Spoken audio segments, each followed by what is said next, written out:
Hey everyone, welcome back to Corporate Decoder, the place where we uncover the real stories hidden in those dusty corporate filings.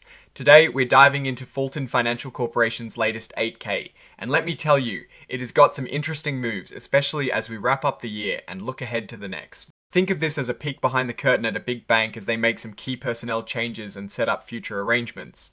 We're not just reading words, we're figuring out what these changes truly mean for Fulton and its stakeholders. Before we jump in, if you love getting easy to understand insights from these complex financial documents, make sure you hit that subscribe button, and hey, we've got a growing community on Discord where we break down these filings even further. You'll find the link in the description below, so join us there after you are done watching. Alright, so this report is dated the 17th of December, but the earliest event it covers happened on the 15th of December. This is a Form 8K, which is like a current report that companies file when something significant happens, something that could be important to investors. Think of it as breaking news for a publicly traded company. We're talking about Fulton Financial Corporation, a name you might recognize if you are in their neck of the woods, likely Pennsylvania. They've got common stock trading under the symbol FULT on the NASDAQ, and also some preferred stock, tape-preferred stock, Series A, trading as FULT-P. The main news here is all about leadership changes and related arrangements. It kicks off by reminding us that Angela M. Snyder, who heads up Fulton, had previously announced her retirement for the 31st of December of this year, 2025. Now, even though she is retiring from her full-time role, Fulton isn't just letting Miss Snyder walk away completely. On the 15th of December, they inked a consulting agreement with her. This agreement kicks off in January 2026 and runs for a full year ending December 2026, unless it is ended early by either side. What will she be doing? Well, she'll be providing advice to Fulton as needed, acting as an independent contractor.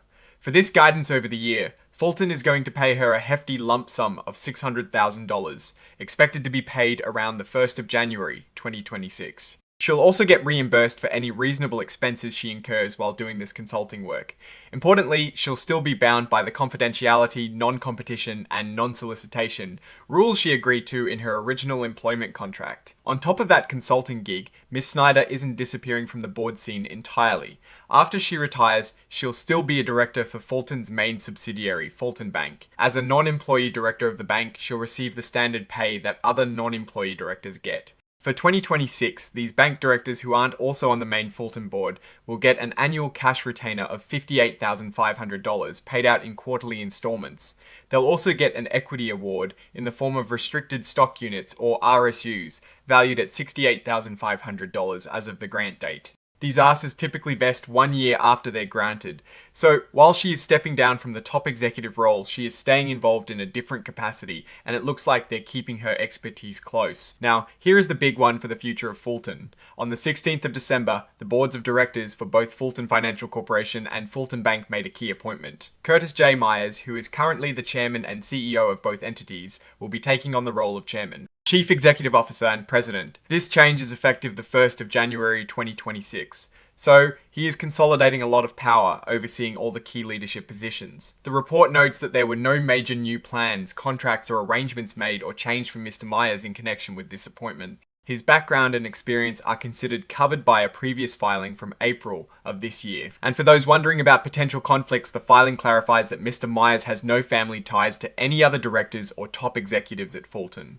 Also, there are no previous transactions between Mr. Myers and Fulton that are required to be disclosed under the rules for material related party transactions. This tells us his promotion is based purely on his role and responsibilities, not on specific past deals or family connections. The report also includes an interactive data file, essentially a machine-readable version of the information for easier analysis by regulators and investors. Finally, the report is signed off by Natasha R. Luddington, who holds the important roles of Senior Executive Vice President, Chief Legal Officer, and Corporate Secretary for Fulton Financial Corporation. This signature confirms the accuracy of the information provided in the filing. So, what is the story here? Fulton Financial is navigating a significant leadership transition. They're saying goodbye to a longtime executive, Angela Snyder, but keeping her valuable insights through a consulting role and as a director on a subsidiary board. Simultaneously, they are consolidating leadership under Curtis J. Myers, making him the top dog in all key executive positions. This move suggests a desire for unified leadership and a clear direction moving forward. From a strategic perspective, this consolidation could streamline decision making and execution. However, it also places a significant amount of responsibility on one individual, which is something to keep an eye on. Looking at the bigger picture, companies like Fulton are constantly adapting to market changes and striving for strong leadership. The arrangements with Ms. Snyder seem like a way to ensure a smooth handover and retain expertise, which is generally a positive sign. Mr. Myers taking on the trifecta of chairman, CEO, and president indicates a strong belief in his ability to lead the company forward. In my opinion, Fulton Financial Corporation appears to be making proactive moves to ensure stability and strong leadership as they enter the new year. The consulting agreement with Ms. Snyder is a smart way to leverage her experience without the full demands of an executive role. The consolidation of power under Mr. Myers signals a clear leadership vision. The main risk, as always with such concentrated leadership, is over reliance on one person. However, if Mr. Myers has a strong team around him, this could lead to more efficient operations. Overall, this filing suggests a company focused on continuity and strong management. Alright, that is our breakdown of Fulton Financial Corporation's latest filing. What is your take on these leadership changes and what they signal for the company's future? Drop your thoughts in the comments below. If you found this analysis valuable, hitting that like button really helps us out. And don't forget to subscribe for more regular deep dives into corporate and financial news. And remember, check out the Discord community link in the description for even more in-depth discussions. Thanks for watching, and we'll see you in the next video.